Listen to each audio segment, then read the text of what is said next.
নিঝুম রাতে পুরো ঘর রজনীগন্ধা আর গোলাপের সুবাসে ম ম করছে। দক্ষিণের জানালার সামনে লাল টুকটুকে শাড়ি পরে দাঁড়িয়ে রয়েছে নববধূ মুনিয়া। তার ওষ্ঠ কম্পমান, ঝুঁকে থাকা নয়ন ভালোবাসায় হৃদয়টাকে বান মেরে দিচ্ছে বারবার রথির। দরজার ছিটকেনি বন্ধ করে এক পা দুপা করে মুনিয়ার খুব কাছে এগিয়ে যায় রথি। আজ ঘরে দুটো প্রাণীর হৃৎস্পন্দনের শব্দটা ঘড়ির কাঁটার শব্দকেও ঝাঁপিয়ে চলেছে। ছোট্টবেলা থেকে দেখা এই মেয়েটাকে চোখের সামনে বড় হতে দেখার পর নিজের হাতে সিঁদুর দিয়ে সিঁথি রাঙিয়ে স্ত্রী হিসাবে সম্মানিত করে ঘরে একাকী পেয়ে আজ মনের যাবতীয় কথা উজাড় করে বলবে রথি। স্বপ্নের কথা, ভালোবাসার কথা, আর ওকে পাওয়ার ব্যাকুলতার কথা। মুনিয়াকে সামনের দিকে ঘুরিয়ে ওর থুতনি ধরে ওর মুখটাকে তুলতেই চাঁদের আলোয় সদ্য সিঁদুর রাঙা টকটকে ফর্সা মুখটার অবনত বদনের চক্ষু দুটো নির্মলিত করতে বলে রথি। ওর পাতলা ঠোঁট দুটো তখন কেঁপে চলেছে একটা অজানা অচেনা স্পর্শকাতর আবেগে। রথি দেখে ঠোঁটের নিচের সেই ছোট্ট কালো তিলটা, যেটা মেয়েটার মুখটাকে আরো সুন্দর মোহময়ী করে তোলে। সেই আবেশে নিজেকে উজাড় করে দিয়ে রথি যখন রাখতে যাবে তার ওষ্ঠদয় সেই উষ্ণ ওষ্ঠে, হঠাৎ সমস্ত কিছু বাধা উপেক্ষা করে একটা শব্দ ভেসে আসে, রতি, রতি, রতি। বেশ কয়েক বছর আগের কথা। পলাশপুর গ্রামে থাকত রথিন। রথিন দাস। যেমন তেমন দাস নয়, এই দাস জেনারেল কাস্ট দাস। এককালের অত্যন্ত খ্যাতিমান গোষ্ঠী ছিল এই দাস পরিবার। টাকা পয়সা, বিঘা বিঘা জমি সব ছিল। পরিবারের গৃহবধূদের সাজ সজ্জা ও পোশাকেও সেই ছাপ স্পষ্ট ফুটে উঠত। সরকারি চাকুরে ছিল না কেউই, কিন্তু ওই যে বাণিজ্যে বসত লক্ষ্মী। যদিও সেই সব কথা এখন ইতিহাস পাঠের সমান। পরিবারের বয়স্ক লোক কেউই বেঁচে নেই এখন। দাস বাড়িটাও যত্নের অভাবে হানা বাড়িতে পরিণত হয়েছে। পরিবারের দুইজন সদস্য এখন জীবিত, রথিন ও তার অসুস্থ বাবা। একসময় বেশ দাপিয়ে বেড়াতেন সারা গ্রাম। প্রতিটি মানুষও বেশ মান্যগণ্য করতেন, কিন্তু আজ এইসব বলে কি লাভ? রথিন খুব মেধাবী, উচ্চতা একটু শর্ট, এমএসসি কমপ্লিট করেছে, বহুবার সরকারি চাকরির ফর্মে ফিল আপ করে পরীক্ষা দেওয়া সত্ত্বেও পাশ করেনি, অথচ সে খুব বিজ্ঞ। জানে না কেন, হয়তো এক সময় ওই পিতামহ প্রপিতামহরা সরকারি চাকরি নিয়ে ঠাট্টা করতেন বলেই আজ তার এই অবস্থা। এটাই ভাবত সে। বাপ ঠাকুরদা যেই ব্যবসা বাণিজ্য, অবশ্যই পদবি নিয়ে গর্ব করত, আজ সেই ব্যবসা বাণিজ্য বা উচ্চ জাতি পদবি যেন তার চাকুরি জোটাতে প্রবল বাঁধার লম্বা প্রাচীর টেনে রেখেছে। কি করবে ও? বাড়িটার এখন ভগ্ন প্রায় দশা। বাবা আলসার, ডায়াবেটিস, কোলেস্টেরল, অ্যাস্থেমা সব অসুখ শরীরে বহন করেন, কোনো রকমে বেঁচে পড়তে আছেন। নিজে ও বাবার জঠর জ্বালা নিবৃত্তি করতে কিছু তো একটা কাজ করতে হবেই ওকে। একদিন বাবার কাছ থেকে সিন্দুকের চাবিটা চেয়ে নিল রথি। সিন্দুকে ওর মায়ের ও ঠাকুমার কিছু গহনা ছিল, ও জানতো সেই সিন্দুকটা খোলে ও, বেশ কয়েকটা গয়না পায়, কিন্তু এই গয়না বিক্রি করে যে টাকা হবে তা দিয়ে কদিনই বা চলবে। জমি জমা যা ছিল তা দখল হয়ে গেছে দেখাশোনার অভাবে। রথিন ঠিক করলো একটা টোটো গাড়ি কিনবে। বাবার কাছে গেল পরামর্শ করতে। বাবা বললেন, এত পড়াশোনা করে শেষ পর্যন্ত টোটো গাড়ি চালাবি বাবা? আমাদের বংশের তো একটা সুনাম আছে। রথি বলে, রাখো তো তোমার বংশ আর বংশের ইতিহাস, ওসব দিয়ে পেট ভরে বলো তো? যখন এই পেটে একটু ভাতের জ্বালা ওঠে না। ছেলের কথা চুপ করে শুনতে থাকেন বলরাম বাবু।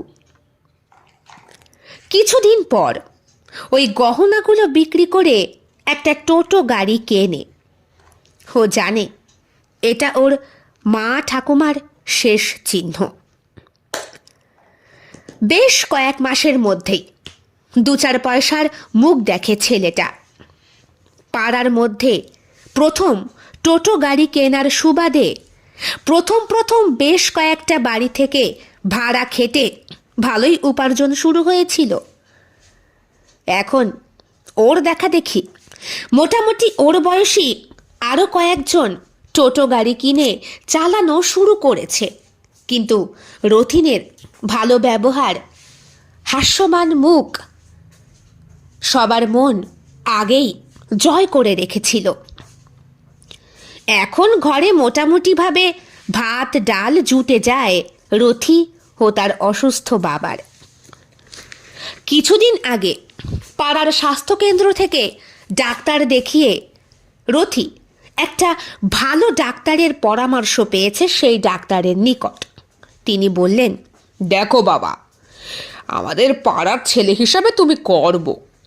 তুমি এখন চাকরি পাওনি সে তোমার ব্যাড লাক। এই তো আমার ছেলেটা এই লাস্ট পরীক্ষাটা দিল, বুঝলে কি না? ওই যে সিনেমাটা কদিন আগে বেরিয়েছে না, 12 ফেল, ওই দেখে অনুপ্রাণিত আমার ছেলে। সে পড়াশোনার কি চোট। রথি একটু কেশে বলে, কিন্তু ডাক্তার কাকা, সিনেমাটা তো বেশি দিন রিলিজ হয়নি, এরই মধ্যে পরীক্ষা দিয়ে চাকরি। বাবা বলছি, তোমার বাবাকে ভালো ডাক্তার দেখাও, এখানে ওই ওষুধ হবে না। তাছাড়া একটু ক্যান্সারটা চেক আপ করিয়ে নিও, আমার ডাউট হচ্ছে। ক্যান্সার? হ্যাঁ, হতেই পারে, দীর্ঘদিনের আলসার, চিকিৎসা করাও না। এখন যাও, নেক্সট পেশেন্ট আসবে। রথি বুঝতে পারে পেছনে তেল দেওয়ার মতো লোক অনেক আছে, কিন্তু যার অর্থ নেই, বিত্ত নেই, মান নেই, তার বোধহয় সম্মানটাও থাকতে নেই সমাজে। সিনেমা দেখে ওই ভদ্রলোক কতটুকু কি শিখেছে রথি জানে না, তবে ওই সিনেমার সম্পূর্ণটাই যদি বাস্তবে রূপান্তরিত করা হয়, তাহলে যেই ছেলেটির সঙ্গে যেই ঘটনাটা যেই সময় যেই পরিস্থিতিতে ঘটেছে সেটা চিত্রপটে সহজভাবে দেখালেও ওই সময়টা ওই ছেলেটার পক্ষে যথেষ্ট কঠিন আর অসহনীয় ছিল। সম্পূর্ণ মনের জোর, বন্ধুদের সাহায্য আর অবশ্যই ভালোবাসার মানুষের অনুপ্রেরণা নতুনভাবে বাঁচতে শিখিয়েছিল ওকে, পরীক্ষা দিতে সাহায্য করেছিল। কিন্তু রথির জীবনে এই বাবা নামক মানুষটি ছাড়া ভালোবাসার কোনো মানুষ তো দূরে থাক, পাড়ার দুটো বন্ধুও কথা বলে না। রথি উচ্চশিক্ষিত হওয়া সত্ত্বেও ওকে এই চাকরির অভাবে কেউ পাত্তা দেয় না, যেন নিজে ইচ্ছাকৃতভাবে চাকরি পেয়েও করছে না। পাশের বাড়ির অমল কাকার কাছ থেকে ডাক্তারের একটা প্রেসক্রিপশনের জেরক্স কপি জোগাড় করে সেই ডাক্তারকে দেখানো শুরু করে রথি। ওষুধপত্র খাওয়ানো শুরু করে। মোটামুটি ভালোই চলছিল সব কিছু। বাবা একটু যেন সুস্থ। ডাক্তার ওনার সমস্ত শরীর চেক আপ করে বলে দিয়েছিলেন, আরে ধুর, ক্যান্সার ফ্যান্সার কিচ্ছু হয়নি, সম্পূর্ণ সুস্থ। একটু ভালো মন্দ খাওয়া দাওয়া করো এই সময়। আর একটা বাস্তব সত্যি কথা, কি বলো তো বাবা, বাবা মা চিরদিন কারো বেঁচে থাকে না, এটা তোমাকে মানতেই হবে। শরীরের একটা সময়ে কলকবজাগুলো বিকল হতে শুরু করে, তো ওষুধ খেয়ে যে কদিন, সবটাই বাস্তব, তোমাকে মানতে হবে, এটাই কঠিনতম সত্য। বর্ষা এসেছে, বাড়িটা এখন একটু মেরামতের কাজ শুরু করতে হবে। এই ভাঙা বাড়িতেই একটা ছোট্ট মুদিখানা দোকান খুলে দিয়েছে রথি ওর বাবাকে। লোকটার সময় কাটে না কিছুতেই। ছেলেটা সারাদিন হাড় মাস খাটুনি করে চলেছে, একদিন না পেরে বলেই দিলেন, হবি আমার অদৃষ্ট রে বাপ, কিচ্ছু রেখে যেতে পারলাম না তোর জন্য। আমার জন্য তুই এত করিস, অথচ আমি বাবা হতে পারলাম না। বাবার হাত দুটো শক্ত করে চেপে ধরে রথি বলে, কি বলতে চাইছো বলো তো? আমি কি তোমাকে অবহেলা করি?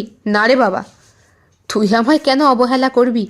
অবহেলা তো আমি করছি তোকে। এতদূর শিক্ষিত হয়েছিস, সামান্য একটা চাকুরি। বাবা, চাকরির চেষ্টাটা আমি কি করছি না? শোনো, তোমাকে আমি একটা দোকান করে দেবো। আমাদের এই দালানে বসে তুমি দোকানদারি করবে, কাউকে কিন্তু ধার বাকিতে মাল দেবে না। দেখো, প্রথম প্রথম একটু অসুবিধা হলেও ঠিক চলবে। আমাদের পাড়ায় কিন্তু মুদিখানা দোকান, সেই শ্যাম কাকুর বাড়ি আমাদের বাড়ির থেকে প্রায় 5 মিনিটের পথ। একটা দোকান করলে ঠিক টুকটাক চলবে। পুরোপুরি না, তবে কিছুটা সাহায্য করতে শুরু করেছেন বলরামবাবু তার ছেলেকে। রান্নাঘর, বারান্দা, ঠাকুর দালান আর শোবার 2টো ঘর এখন একটু মেরামত করতে হবে। মনে মনে স্বপ্ন দেখে ছেলেটা, হয়তো কোনো দিন সে একটা খুব ভালো চাকুরি পাবে। প্রপিতামহের আমলের তৈরি এই বিশাল বাড়িটা মেরামত করতে পারবে। আবার ঠাকুর দালান সেজে উঠবে, মা মহামায়ার আগমন ঘটবে। এইসব আর এসব ভাবতে ভাবতেই ক্লান্ত শরীরে ঘুমিয়ে পড়ে রথি। পরদিন সকালে বেশ ঝরঝরে শরীরটাকে নিয়ে ঘুম থেকে ওঠে সে। সকালে ওর আর ওর বাবার জন্যে খাবার তৈরি করে বেরিয়ে যায় টোটো নিয়ে। বাবা এখন অনেকটাই সুস্থ, একা একা হাঁটা চলা করতে পারেন। সকাল হলেই চা খেয়ে দোকানে গিয়ে বসেন। পাড়ার বেশ কয়েকজন কাকু এই দোকানে এসে জড়ো হয়। বাবা গতকাল রাতে বলেছিলেন, একটা ছোট্ট চায়ের দোকান করতে পারলে খুব ভালো হয়, কিন্তু চাটা করে দেবে কে? রথি যদি এখানেই বসে থাকে তাহলে। বাবা রথিকে বসে একটা হিসাব করিয়েছিলেন, বলেছিলেন, শোন বাবা, আমি অনেক ভেবেচিন্তে একটা সিদ্ধান্তে এসেছি। কীরকম সিদ্ধান্ত? শোন, আমাদের পাড়ার কালু কাকুকে তুই চিনিস তো? ছোটবেলা থেকে দেখেছিস কালু কাকু, ওই ঝালমুড়ি বিক্রেতা। হ্যাঁ হ্যাঁ হ্যাঁ, ঝালমুড়ি বিক্রি করে কত বড় বাড়ি হাঁকিয়েছে বল। 3 মেয়েকে বিয়ে দিয়েছে, আর 3 জামাই বড় বড় কোম্পানিতে চাকুরি করে। কত ভালো আছে। এই কী সব ফোন বেরিয়েছে না এখন, ওই ফোনে ছবি টবি ছাড়ে, কত কথা বলে সেই কালু। 3 জামাইয়ের পয়সায় নাকি এখন ওর সংসার চলে। মোদ্দা কথায় আসো না বাবা, কি বলতে চাইছো? এই কথার মধ্যে তো আমাকে বিয়ে দেওয়ার মতো কোনো প্রসঙ্গ দেখতে পাচ্ছি না। হেসে ওঠেন বলরামবাবু, বলেন, ছেলের বুঝি বিয়ের ফুল ফুটলো? বাবা, তুমি সবসময় কানের গোড়ায় বিয়ে বিয়ে করো বলেই বলছি। তো এই কথায় তো বিয়ের প্রসঙ্গ উঠবে না। 3 মেয়ের তো বিয়ে হয়ে গেছে, তাড়াতাড়ি বলো, আমার দেরি হয়ে যাচ্ছে। তোর সঙ্গে একটু মশকরাও করা যায় না? মশকরা করার মতো এখন সময়? এই বিয়ে করিসনি বলেই না মেজাজটা বিগড়ে যাচ্ছে। তোর জন্য খুব শিগগিরই আমার মেয়ে দেখতে হবে। হ্যাঁ, মেয়ে দেখার আগে বলে দিও ছেলে সরকারি চাকরি করে না, বা 12 ফেল বইও দেখেনি। আবার রেগে যাচ্ছিস। বলো বলো, কি বলবে বলো। একটু বস না, একটু বাবার কাছে বসে 2টো কথা বলতে ইচ্ছে করে না নাকি? বসলাম, বলো কি বলবে। বলছি শোন, ওই ঝালমুড়ি এখন কত করে বিক্রি হয় রে বাপ? তা আমি কি করে বলবো? যখন ছোট ছিলাম তখন অনেক কমে ছিল, এখন এই 20 টাকা 15 টাকা এরমই হবে হয়তো। আচ্ছা আচ্ছা, বুঝলাম। যদি 20 টাকা করেই হয়, যদি 30 প্যাকেট ঝালমুড়ি ও 1 ঘন্টার মধ্যে বিক্রি করে, তাহলে কত টাকা হয়ে গিয়ে দাঁড়ালো বাবা? আহ, বল না, কত হবে? 30 টাকা। 30 প্যাকেট মুড়ি 20 টাকা, তো 1 প্যাকেট 20 টাকা হলে 30 প্যাকেট হবে 20 গুণ 30, 600 টাকা। বল তাহলে 1 ঘন্টায় যদি 600 টাকা ও ইনকাম করে, তাহলে একদিনেও কত করবে? মেরে কেটে যদিও সারাদিন ঝালমুড়ি বিক্রি করে, ভালো টাকা ইনকাম করবে ও। বছরে তো, বছর থাক, মাসে তো কমসে কম 40 থেকে 50। খেপেছো নাকি তুমি? এত টাকা কখনো হয়? হয় বাবা, হয়। খুচরো পয়সা চোখে দেখা যায় না। তা এখন কি আমি টোটো ছেড়ে ঝালমুড়ি বিক্রি করব? আমি তো তাই তোকে করতে বলিনি। বলছি আমি বেরিয়ে পড়ি। দেখ না, যদি বাপ ঠাকুরদার সম্পত্তি একটু একটু করে ফিরিয়ে আনতে পারি। তোমার এই শরীর নিয়ে তুমি এখন ঝালমুড়ি কাঁধে বিক্রি করতে বেরোবে? আর আমি একটা শিক্ষিত ছেলে হয়ে তাই মেনে নেব? যা করছো তাই করো, এতেই চলবে। আসি।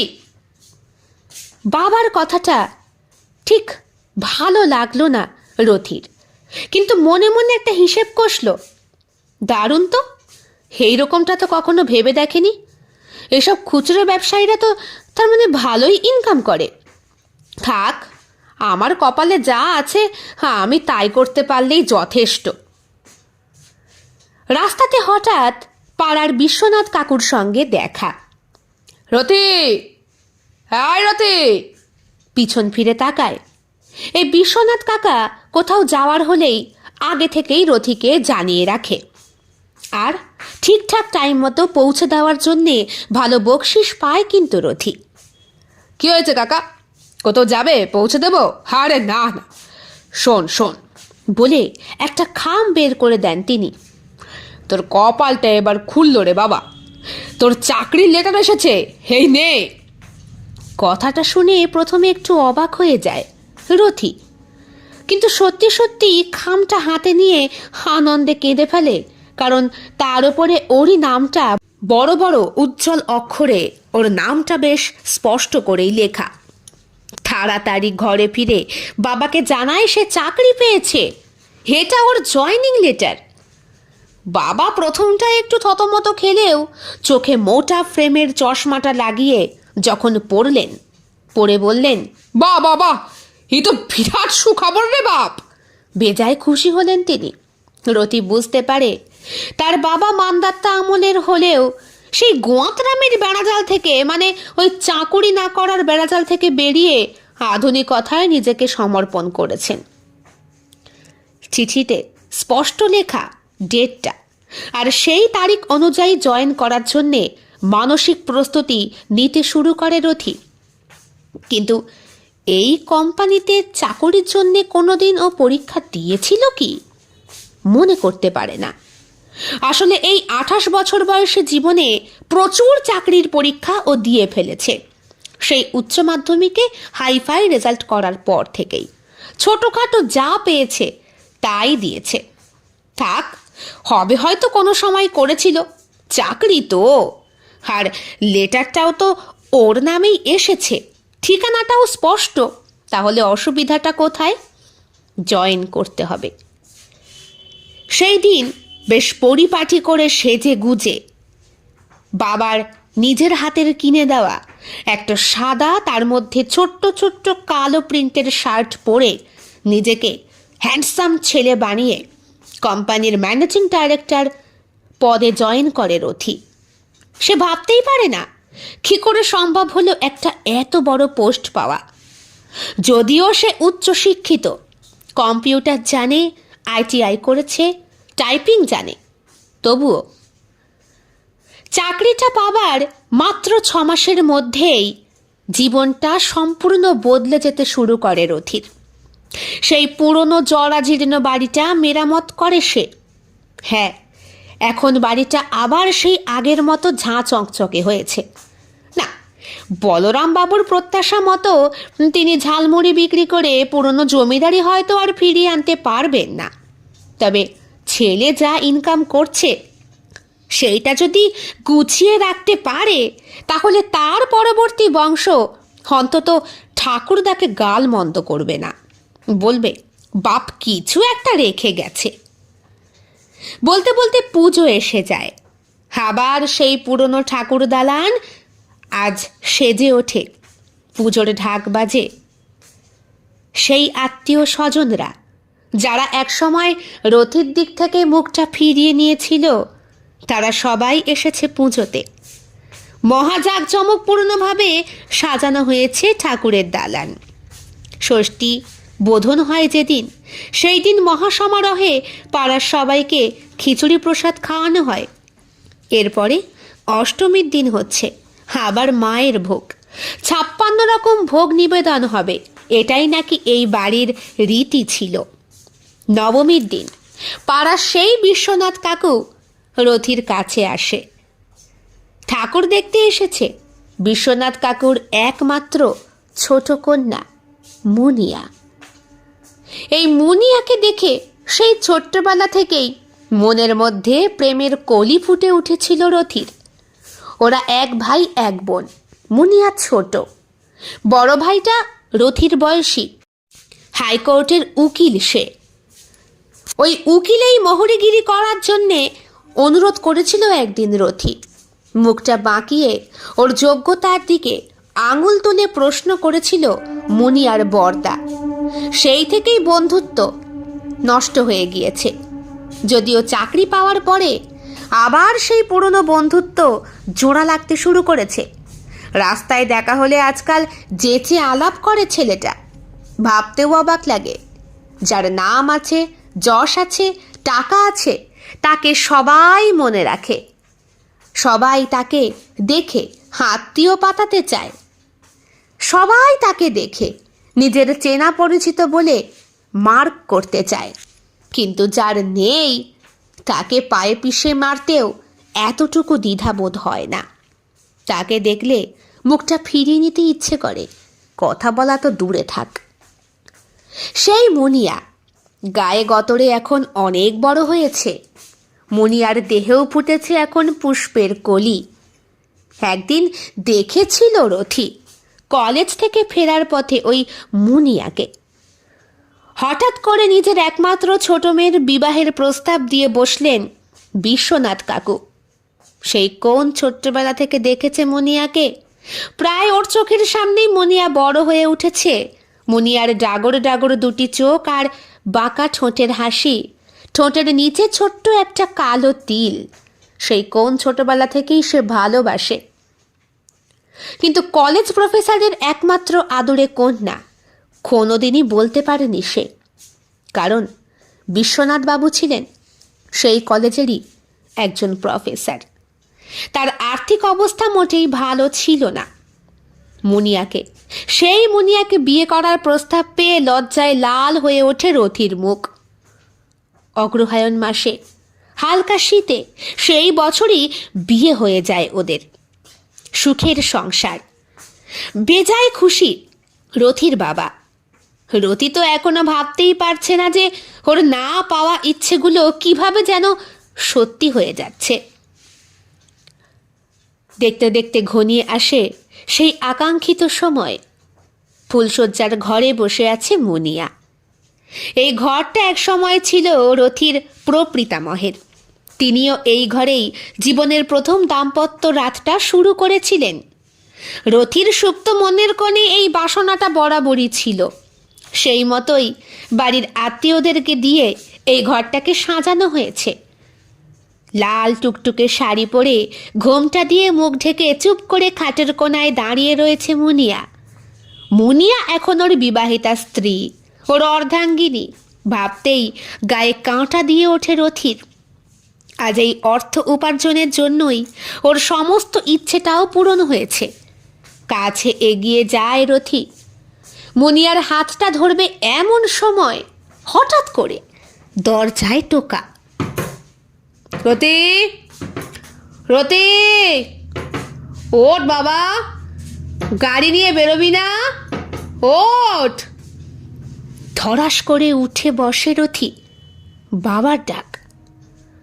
চোখ মেলে দেখে, কোথায় ফুলশয্যার ঘর? বাড়িটা তো সেই জরাজীর্ণই।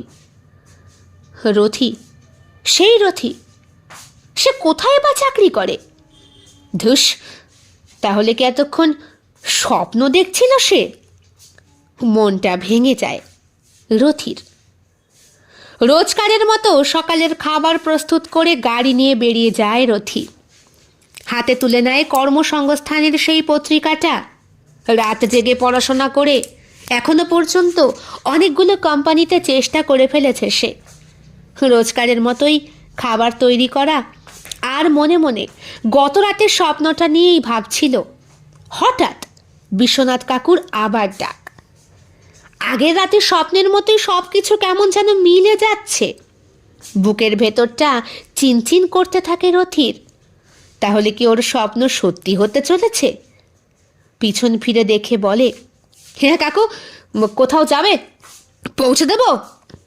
বিশ্বনাথ বাবু ঠিক স্বপ্নের মতোই একটা খাম বের করে ওর হাতে দিয়ে বলে, নে বাবা, মুনিয়ার বিয়ে ঠিক হয়েছে, আসছে 16ই বৈশাখ। তুই আর তোর বাবা অবশ্যই আসবি, কিন্তু নে, বাড়ি গিয়ে বলতে পারলাম না বলে রাগ করিস নে কিন্তু। দেখ, একা মানুষ, জানিসই তো, মুনিয়ার দাদা কোর্ট কাজ করতে গিয়ে বাড়িতে আসতে পারে না। এত বড় ঝক্কি বুঝতেই পারছিস। হঠাৎ যে কি করে কি হয়ে গেল, বিয়েটা ঠিক করে ফেললাম। একটা মস্ত কোম্পানির ম্যানেজিং ডাইরেক্টর। এমন পাত্র কি হাত ছাড়া করা যায় বল? আর টাকা ছাড়া কি আর সংসার চলে? এই বলে চলে গেলেন বিশ্বনাথ বাবু। হাতে বিয়ের কার্ডটা নিয়ে চুপ করে বসে রইল রথি। সত্যি তো, টাকা ছাড়া কিচ্ছু হয় না। তার মতো শিক্ষিত কত আছে যারা তার মতোই ডিগ্রির কাগজগুলো সযত্নে তুলে রাখে আর দিনমজুরি করে, আর সেই কাগজগুলোকে নিয়ে মনে মনে স্বপ্নের বেড়াজাল বনে এই পাপি পেটটা চালানোর জন্য। যার নিজেরই চলে না, সে কিভাবে মনের মানুষকে পাবার সাধ রাখে? সত্যি, জীবনটা যদি স্বপ্নের মতো হতো তাহলে কত ভালো হতো না? আজকে 12th ফেল্ড ছেলেটা যদি সত্যি চাকরিটা লাস্ট পরীক্ষায় না পেত, তাহলে কি ওর স্বপ্নটা বাস্তবায়িত হয়ে চলচ্চিত্রে রূপান্তরিত হতো? কখনো হতো না। স্বপ্নে সব ইচ্ছে পূরণ করাটা কত সহজ, কিন্তু বাস্তবটা ভীষণ কঠিন। ভাবতে ভাবতে চোখের কোণায় একটু জল জমে রথিনের। হাত দিয়ে সেটা মুছে গাড়ি চালায় সে। আজকের জন্য ইনকাম করতে হবে তো, বাস্তবের আজকের দিনটা কাটাতে হবে তো, তাই না? এখনকার প্রত্যেকটা শিক্ষিত পরিবারেই এইরকম রথি ওরফে রথিন দাস রয়েছেই। প্রচুর শিক্ষিত, অনেকবার পরীক্ষা দিয়ে দিয়েও ফেলিওর হয়ে যাওয়া অনেক রথি, যাদের গল্প চলচ্চিত্রে কখনো প্রকাশিত হয় না। কেউ তাদেরকে নিয়ে বায়োগ্রাফি লেখে না, কারণ তাদের নাম যশ হয় না। কিন্তু যে কঠোর পরিশ্রম করে একবার সেই নাম যশ আর অর্থের চূড়ান্ত শিখরে পৌঁছাতে পেরেছে, তাদের আখ্যান লিখতে সবাই ভালোবাসে। আর যেই মানুষটা শতশিক্ষিত হয়েও সংসার নামক বোঝা মাথায় বহন করে দিন রাত পরিশ্রম করে চলেছে, তার কথা বোধহয় লেখে খুব কম জনই। কিন্তু চাকুরি হোক বা ব্যবসায়ী হোক অথবা দিনমজুরি করেই হোক, আমরা প্রত্যেকের জীবনেই এক একজন রিয়াল হিরোকে পাই আমাদের কাছে। সবাই এবং সমাজের সমস্ত রকম কাজ যেন আমরা ভালো নজরে দেখি। আজ আপনারা শুনছিলেন গল্প স্বপ্নদোষে। আজকের গল্প পাঠ এবং গল্প লেখনীতে আমি বৈশাখী বিশ্বাস দেবনাথ। কেমন লেগেছে আজকের নিবেদন কমেন্ট বক্সে কমেন্ট করতে একদম ভুলবেন না। আর ভালো লেগে থাকলে অবশ্যই লাইক করবেন, শেয়ার করবেন এবং আপনাদের প্রিয় চ্যানেল শিল্প সাহিত্য বাই বৈশাখী সাবস্ক্রাইব করে বেল বাটন প্রেস করে পাশে থাকবেন বন্ধুরা। আপনাদের সাহায্য এবং সহযোগিতা একান্তভাবে কামনা করি। দেখা হবে খুব শিগগিরই আরও একটি নতুন ভিন্ন স্বাদের গল্পের সঙ্গে। ততক্ষণের জন্যে সবাই খুব খুব ভালো থাকবেন, পরিবার নিয়ে সুস্থ এবং স্বাভাবিক থাকবেন, এটাই কামনা করি হৃদয় দিয়ে। ভালো থাকবেন সবাই। শুভরাত্রি।